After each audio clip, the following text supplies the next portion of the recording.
వీడు 6 అడుగుల bullet. Pawan Kalyan intro song అత్తారింటికి దారేదిలో. అదరక బదులే చెప్పేటి తెగువకి తోడతడే. మహేష్ ఇంట్రో సాంగ్ అత్తడి సినిమాలో. మరణం మాసు మరణం రజనీ ఇంట్రో సాంగ్ పెట్టలో. ఎవడ్రా నువ్వు ఇనుముని నేను, నన్ను కాల్చితే కత్తవుతాను.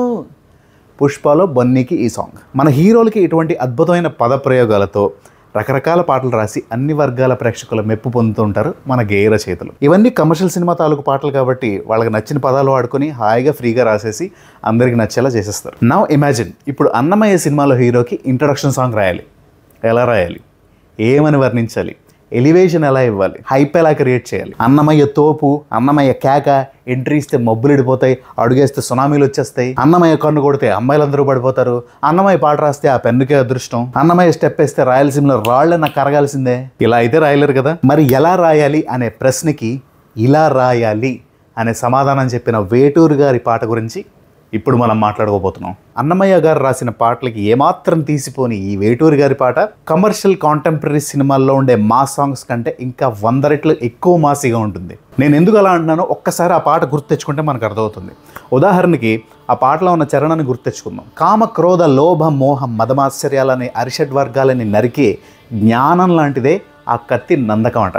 ఆ జ్ఞానం అనే కత్తిని తీసుకుని ముందుగా బ్రహ్మలోకానికి వెళ్ళి అక్కడ నాదాశీస్సులు పొంది, అంటే శబ్దానికే దేవుడైనటువంటి బ్రహ్మదేవుడి దగ్గర ఆశీస్సులు తీసుకొని శివలోకంలో ఉన్న ఢమరుక ధ్వని ద్వారా ఆ శబ్దాన్ని గమకంగా మార్చడం తెలుసుకుని ఇంద్రసభల్లో చేసే నాట్యం నుండి పించ్ ఆఫ్ రొమాంటిసిజంని గ్రహించుకుంటూ నారదుడు వాడే వీణ అంటే మహతి యొక్క మహిమని తెలుసుకుంటూ గంధర్వులలోనే అతి గొప్ప సంగీత జ్ఞానం గల తుంబురుడి ఆశీస్సులు తీసుకుంటూ సన్యాసులకే రాజైనటువంటి యతిరాజు సభలో తపోఫలంగా మెరిసి తల్లితనముకై తల్లడిల్లే ఆ లక్కమామ గర్భాశయమున ప్రవేశించే నందకము, నందనానంద తారకము.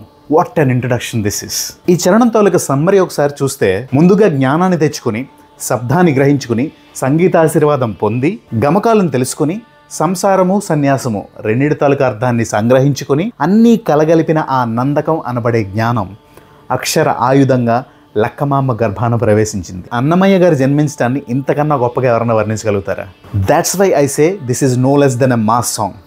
దీంట్లో కావాల్సిన ఎలివేషన్స్ అన్నీ ఉన్నాయి. మనం గ్రహిస్తే ఇప్పటివరకు చరణంలో మాట్లాడుకున్న ఎలిమెంట్స్ అన్నీ అన్నమయ్య గారి పాటల్లో ఉంటాయి. ఇంత గొప్పగా పొందుపరచడం వేటూరు గారికి కాకపోతే ఇంకెవరికి సాధ్యం చెప్పండి. వేటూరు గారు వదిలి వెళ్ళింది శ్వాసని కాదు, ఆయన రాతల్ని. ఆ రాతలు శబ్ద తరంగాలుగా మారి భావితరాల్ని ఎప్పుడూ ఉత్తేజింపజేస్తాయి. మే 22న ఆయన వర్ధంతి సందర్భంగా ఆయన్ని ఈ విధంగా గుర్తు చేసుకుంటూ ఆయనకి 100,000,000 పాదాభివందనాలు చేస్తున్నా. పాపడుగా నట్టింట పాకుతూ భాగవతము చేపట్టెనయ్యా, హరినామమును ఆలకించక అరముద్దలనే ముట్టడయా.